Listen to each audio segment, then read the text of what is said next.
ನಮಸ್ಕಾರ ಸ್ನೇಹಿತರೆ, welcome to the ಅಡ್ಡಿ ಸ್ಪೆಷಲ್. ಬನ್ನಿ, ಇವತ್ತು ನಾನು ಹೋಟೆಲಲ್ಲಿ ಮಾಡುವಂತಹ ಪಾಲಕ್ ಕಿಚಡಿನ ಮನೆಯಲ್ಲಿ ಯಾವ ರೀತಿ ಮಾಡೋದಂತ ತೋರಿಸ್ಕೊಡ್ತೀನಿ. ಯಾರೆಲ್ಲ ಫಸ್ಟ್ ಟೈಮ್ ಬಂದು ನನ್ನ ಚಾನಲ್ ನೋಡ್ತಿದ್ರೆ ದಯವಿಟ್ಟು ಸಬ್ಸ್ಕ್ರೈಬ್ ಮಾಡ್ಕೊಳ್ಳಿ. ವಿಡಿಯೋನ ಸ್ಕಿಪ್ ಮಾಡಿದೆ ನೋಡಿ. ಬನ್ನಿ, ಈಗ ಹೇಗೆ ಮಾಡೋದಂತ ತೋರಿಸ್ತೀನಿ. ಮೊದಲಿಗೆ ನಾನು ಒಂದು ಅರ್ಧ ಕಟ್ಟಾಗಷ್ಟು ಪಾಲಕ್ ಸೊಪ್ಪನ್ನ ಚೆನ್ನಾಗಿ ತೊಳೆದು ಬೇಯಿಸ್ಕೊಳಕ್ಕೆ ಇಡ್ತಾಯಿದ್ದೀನಿ ನೋಡಿ. ಇದಕ್ಕೆ ಒಂದು 7 ರಿಂದ 8 ಹಸಿಮೆಣಸಿನ್ಕಾಯಿ, ಒಂದು ಬೆಳ್ಳುಳ್ಳಿ ಗಡ್ಡೆನ ಸಿಪ್ಪೆ ತೆಗೆದು ಹಾಕ್ತಾಯಿದ್ದೀನಿ ಬೇಯೋಕ್ಕೆ. ಈಗ ಇದಕ್ಕೆ ಸ್ವಲ್ಪ ನೀರು ಹಾಕ್ಕೊಳ್ಳೋಣ ನೋಡಿ. ಈ ಥರ ಮಾಡಿದ್ರೆ ತುಂಬಾ ಚೆನ್ನಾಗಿರುತ್ತೆ. ಹೋಟ್ಲಲ್ಲಿ ನಾವು ಯಾವ ರೀತಿ ಪಾಲಕ್ ರೈಸ್ ತಿಂತಿರೋ ಸೇಮ್ ಅದೇ ಟೇಸ್ಟಲ್ಲೇ ಇರುತ್ತೆ. ಮಕ್ಕಳು ಅಷ್ಟು ಇಷ್ಟಪಟ್ಟು ತಿಂತಾರೆ. ಪಾಲಕ್ ಸೊಪ್ಪು ತುಂಬಾ ಆರೋಗ್ಯಕ್ಕೆ ಒಳ್ಳೆಯದು. ಆದ್ದರಿಂದ ಈ ರೀತಿ ಮಾಡಿಕೊಟ್ರೆ, ಸಾಂಬಾರಿಗಿಂತ ಈ ರೀತಿ ಮಾಡಿಕೊಟ್ರೆ ಮಕ್ಕಳು ತಿನ್ನೋಕ್ಕೂ ಚೆನ್ನಾಗಿರುತ್ತೆ, ಬ್ರೇಕ್ಫಾಸ್ಟ್ಗೂ ಆಗುತ್ತೆ.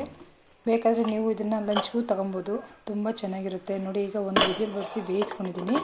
ಈಗ ಇದನ್ನು ಸ್ವಲ್ಪ ಬಿಸಿ ಆರಿಡೋಣ. ಸ್ವಲ್ಪ ಬಿಸಿ ಆರ್ಕೊಳ್ಳಿ. ಅಷ್ಟೊತ್ತಿಗೆ ನಾನು ರೈಸ್ ರೆಡಿ ಮಾಡ್ಕೊತೀನಿ ನೋಡಿ. ಒಂದು ಸರಿ ಟ್ರೈ ಮಾಡಿ ನೋಡಿ, ತುಂಬಾ ಇಷ್ಟಪಡ್ತಾರೆ ಮಕ್ಕಳು ಅಷ್ಟೇ, ದೊಡ್ಡವರು ಅಷ್ಟೇ, ತುಂಬ ಚೆನ್ನಾಗಿರುತ್ತೆ. ಈಗ ನಾನು 2 ಗ್ಲಾಸ್ ಅಕ್ಕಿನ ಹಾಕ್ಕೊತಾ ಇದ್ದೀನಿ ನೋಡಿ. ಈ ಥರ ಗ್ಲಾಸಲ್ಲಿ 2 ಗ್ಲಾಸ್ ಅಕ್ಕಿನ ಹಾಕ್ಕೊತಾ ಇದ್ದೀನಿ. ಇದು ಬಂದ್ಬಿಟ್ಟು ನಾನು ರೇಷನ್ ಅಕ್ಕಿ ಹಾಕ್ತಾಯಿದ್ದೀನಿ. ರೇಷನ್ ಅಕ್ಕಿ ಹಾಕಿದ್ರೇ ತುಂಬ ಚೆನ್ನಾಗಿ ಬರುತ್ತೆ. ಇದು ಒಂದು ಅರ್ಧ ಬೌಲಾಗಷ್ಟು ಹೆಸರುಬೇಳೆನ ಹಾಕ್ತಾಯಿದ್ದೀನಿ. ಇದನ್ನು ಎರಡನ್ನೂ ಈಗ ಚೆನ್ನಾಗಿ ವಾಶ್ ಮಾಡ್ಕೊಳ್ಳೋಣ ಬನ್ನಿ ನೋಡಿ. ಮಾಡೋಕ್ಕಷ್ಟೇ ತುಂಬಾ ಈಸಿ ಆಗುತ್ತೆ, ಮಾಡೋಕ್ಕೂ ತಿನ್ನೋಕ್ಕಷ್ಟೇ ಟೇಸ್ಟ್ ತುಂಬ ಚೆನ್ನಾಗಿರುತ್ತೆ. ಈಗ ಈ ನೀರನ್ನೆಲ್ಲ ಕ್ಲೀನಾಗಿ ಬಿಡ್ಸೋಣ. ಒಂದು 2 ಸರಿ ಅಕ್ಕಿನ ಚೆನ್ನಾಗಿ ವಾಶ್ ಮಾಡ್ಕೊಳ್ಳೋಣ. ಇದು ಯಾಕಂದರೆ ರೇಷನ್ ಅಕ್ಕಿ ಆಗಿರೋದ್ರಿಂದ ತುಂಬಾ ಧೂಳಿರುತ್ತೆ, ಆದ್ದರಿಂದ ಒಂದು 2 ಸರಿ ಚೆನ್ನಾಗಿ ವಾಶ್ ಮಾಡ್ಕೊಬೇಕು. ಈಗ ನೋಡಿ, ನಾವು ಅದಕ್ಕೆ ನೀರನ್ನು ನಾವು ಕರೆಕ್ಟಾಗಿ ಬಿಟ್ಟು, ಕೆಲವರಿಗೆ ಗೊತ್ತಾಗಲ್ಲ ರೈಸ್ ಮಾಡೋದು. ನಾವು ಬೆಟ್ಟಿನ ಅಂದಾಜು ತಗೊಂಡ್ರೆ ಒಂದು 2 ಇಂಚ್ 3 ಇಂಚ್ ಇರಬೇಕು ಕರೆಕ್ಟಾಗಿ. ಆಗ ನೀರು ಹಾಕಿದ್ರೆ, ಅಷ್ಟು ನೀರು ಹಾಕಿದ್ರೆ ಕರೆಕ್ಟಾಗಿ ನೀರು ರೈಸ್ ಕರೆಕ್ಟಾಗಿ ಆಗಿರುತ್ತೆ. ಈಗ ಒಂದು ಸ್ವಲ್ಪ ಹಸಿ ಕೊಬ್ಬರಿ ಹಾಕ್ತಾಯಿದ್ದೀನಿ. ಒಂದು 7 ರಿಂದ 8 ಮೆಣಸು ಹಾಕ್ತಾಯಿದ್ದೀನಿ ನೋಡಿ. ಸ್ವಲ್ಪ 1 ಸ್ಪೂನಾಗಷ್ಟು ಕಡಲೆಪಪ್ಪುನ ಹಾಕ್ತಾಯಿದ್ದೀನಿ, ಅಂದರೆ ಪುಟಾಣಿ ಹಾಕ್ತಾಯಿದ್ದೀನಿ. 1 ಸ್ಪೂನಾಗಷ್ಟು ಗಸಗಸೆನ ಹಾಕ್ತಾಯಿದ್ದೀನಿ, ಎಳ್ಳು ಹಾಕ್ತಾಯಿದ್ದೀನಿ. ಗಸಗಸೆ ಸ್ಕಿಪ್ ಮಾಡಿದ್ದೀನಿ, ಬೇಕಿದ್ದರೆ ನೀವು ಹಾಕ್ಕೊಳ್ಳಿ.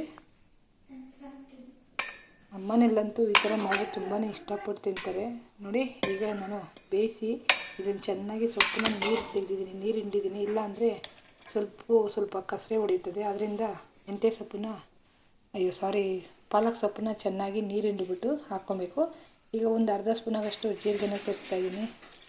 ಈಗ ಸ್ವಲ್ಪ ನೀರು ಹಾಕಿ ಇದನ್ನು ಮಿಕ್ಸಿ ಮಾಡ್ಕೊಳ್ಳೋಣ. ಮಿಕ್ಸಿನ ಸಾಫ್ಟಾಗಿ ನುಣ್ಣಗೆ ರುಬ್ಕೊಳ್ಳಿ ನೋಡಿ. ಅದು ಈ ಥರ ಸಾಫ್ಟಾಗಿರಲಿ. ಈಗ ರೈಸ್ ರೆಡಿಯಾಗಿದೆ. ಓಪನ್ ಮಾಡೋಣ ಮುಚ್ಚಳನ ನೋಡಿ. ವೀಡಿಯೋನ ಮಾತ್ರ ಯಾವುದೇ ಕಾರಣಕ್ಕೂ ಸ್ಕಿಪ್ ಮಾಡಬೇಡಿ. ಯಾವ ರೀತಿ ಅಂತ ಒಂದು ಸರಿ ಮನೇಲಿ ಟ್ರೈ ಮಾಡಿಬಿಟ್ಟು ಹೇಗಿತ್ತು ಅಂತ ವಿಡಿಯೋ ಕಮೆಂಟ್ ಮುಖಾಂತರ ತಿಳಿಸಿ. ನಿಮ್ಮ ಕಮೆಂಟ್ಗೆ ನಾವು ಸದಾ ಕಾಯ್ತಾ ಇರ್ತೀವಿ. ಈಗ ರುಬ್ಬಿರುವಂಥ ಸಾಂಬಾರನ್ನ ಇದನ್ನು ಸೊಪ್ಪಿನ ರಸ ಇದನ್ನು ಹಾಕಿದ್ದೀನಿ.